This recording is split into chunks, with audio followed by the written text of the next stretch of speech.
My mum had a huge influence on where I've got to today. I think to put herself through university like she did while she had us, the little she would have done for herself to make it happen for us is just, yeah, I'm so thankful for it. An amazing woman.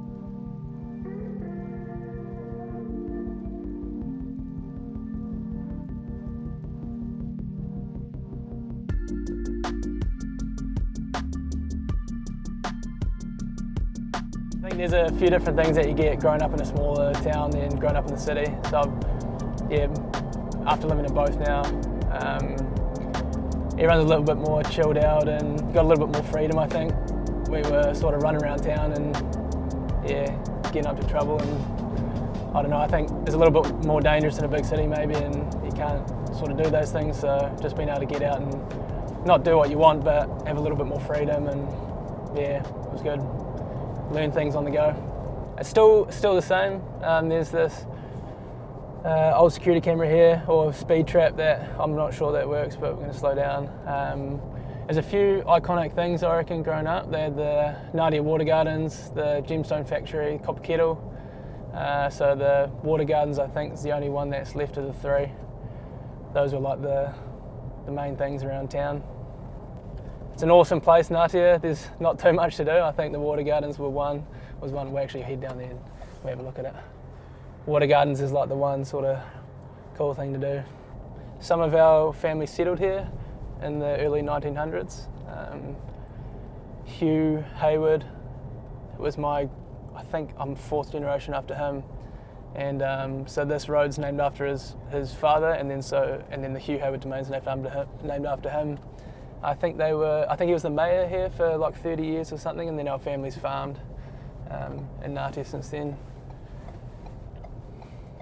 This is the house we grew up in. This has changed quite a bit. Had a new paint, put the fence in.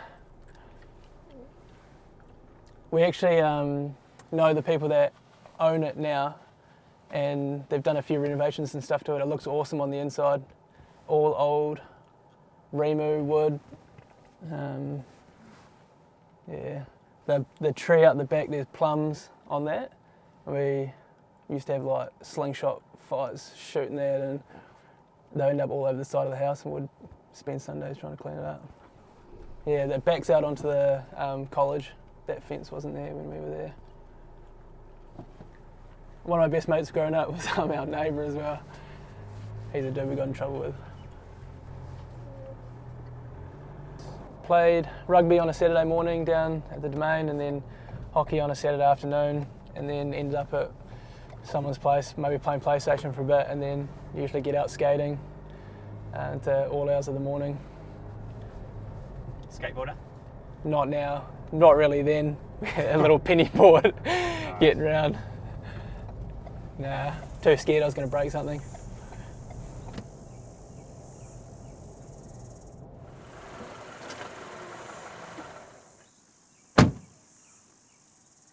Yeah, we played cricket here growing up, played a bit of rugby as well, and then hockey over the other side. But my granddad coached rugby here for a long time, and then one of my uncles actually played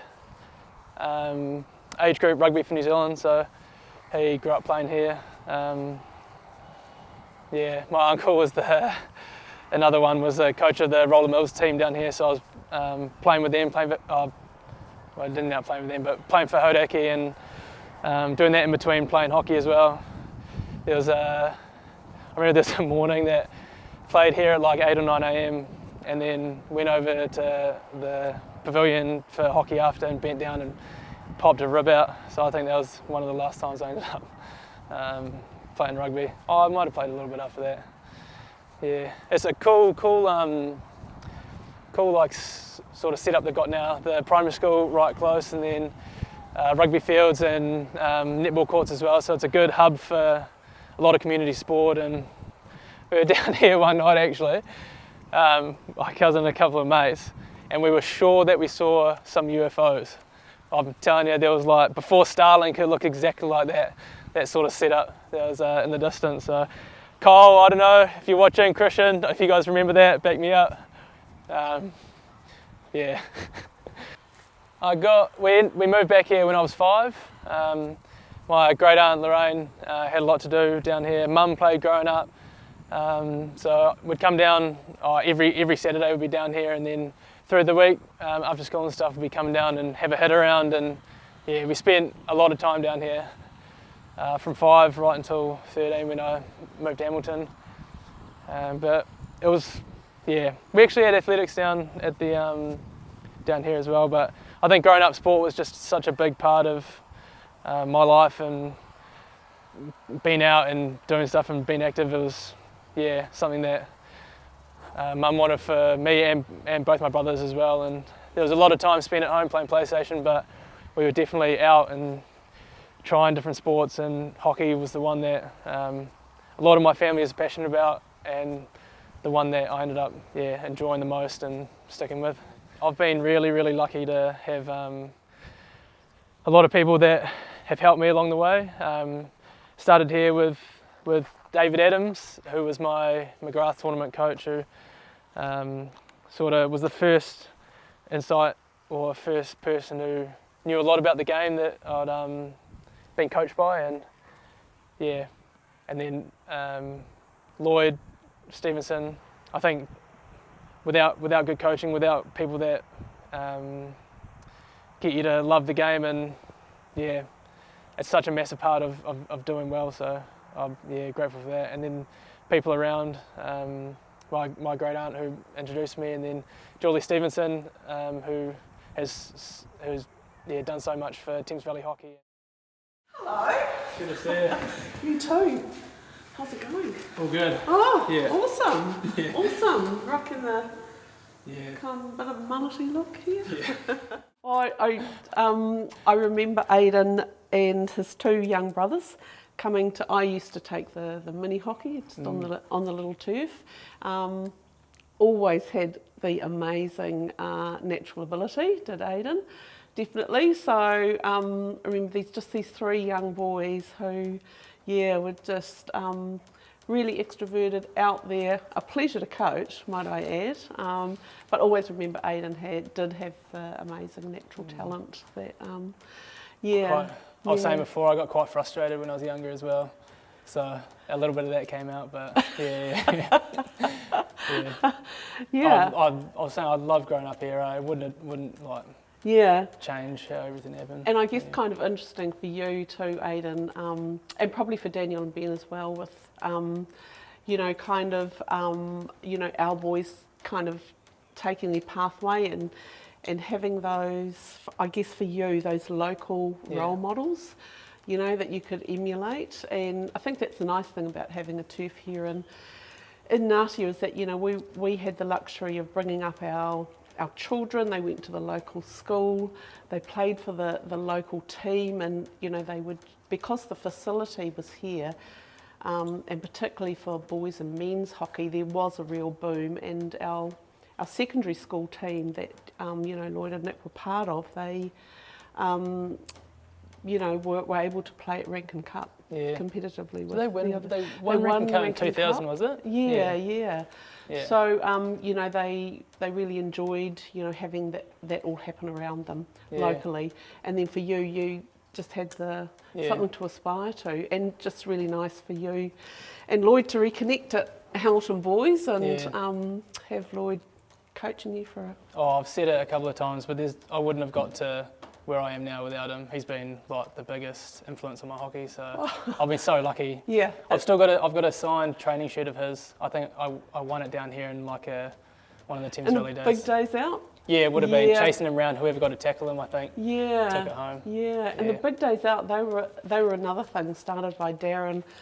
Darren Smith, of course, when he was the development officer here, but they just grew legs, and it was nice for us to have that connect with New Zealand hockey and a lot of the players at that stage, because it was nothing for 4 or 5 or 6 Black Sticks to be down here on those big days out, running the days, interacting with all the it's such a fun day as well. Yeah. It wasn't about like the rules as much. I remember you could they let you kick the ball and stuff. It was just getting out there and having fun. Absolutely. And having a stick in your hand. The idea was to get kids out on the turf, introduce them to a new game, and now it's just it's amazing. Like it literally goes for 6 days. Yeah. Something like 40 to 50 primary schools take part. Yeah, it's awesome. Yeah, it's really good.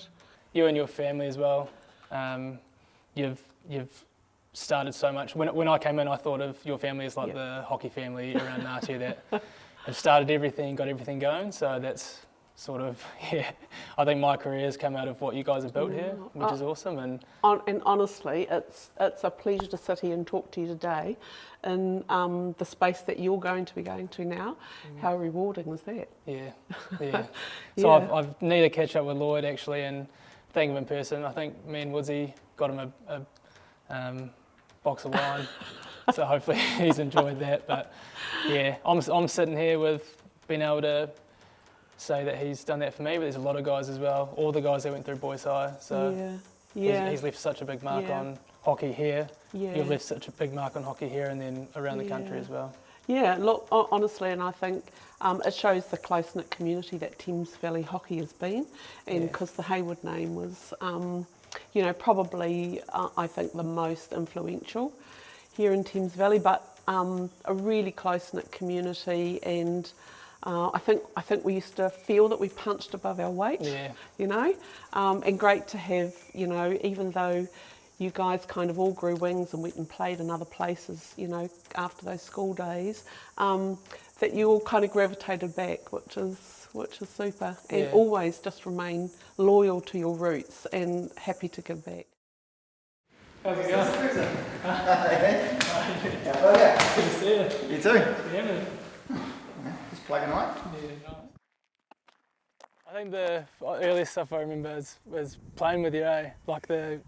Yeah, because you sort of come into, like I'd coached you for a couple of years through 13s and stuff, and that was sort of, you were getting into the senior team around that 15 years old. Yeah. So I was sort of plugging away, still playing there. Yeah. But that was, I suppose you were the little fella in the team, and I don't know, I was just muppet running around. Nah, man, I love the way you play. That's like a reason that, like, I got asked who were the people that were influential in me coming through, and like how fast and like you just shoot from anywhere. I think, it was when I look back, I think of that Thames Valley team that year I played, and I was like 15 or 16, sort of not coming of age, but you're starting to mature a little bit, and I think that was going from that year into making the New Zealand team not long after that. So I think everyone that was sort of in my life around hockey then had such a big part, and so that team,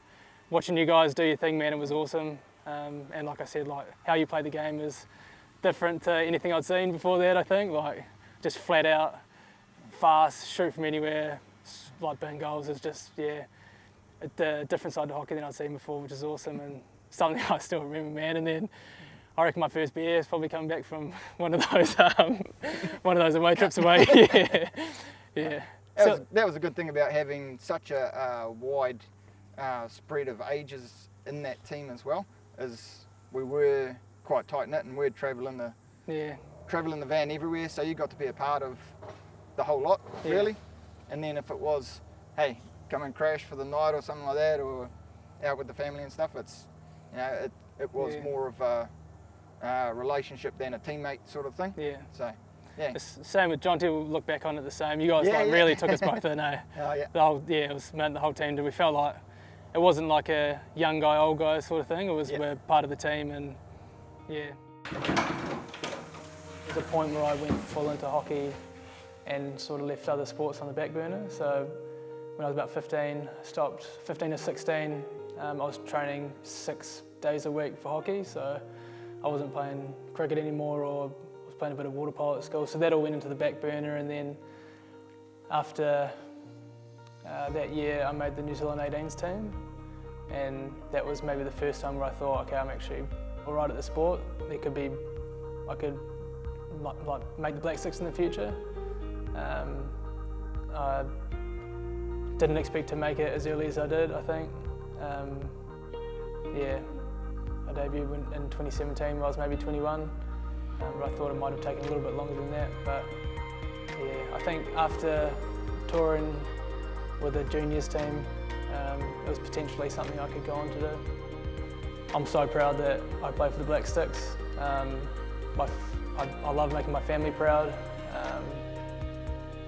Something that they've put so much time into me to be able to do what I've done. So every time I'm playing, that's what I'm thinking about.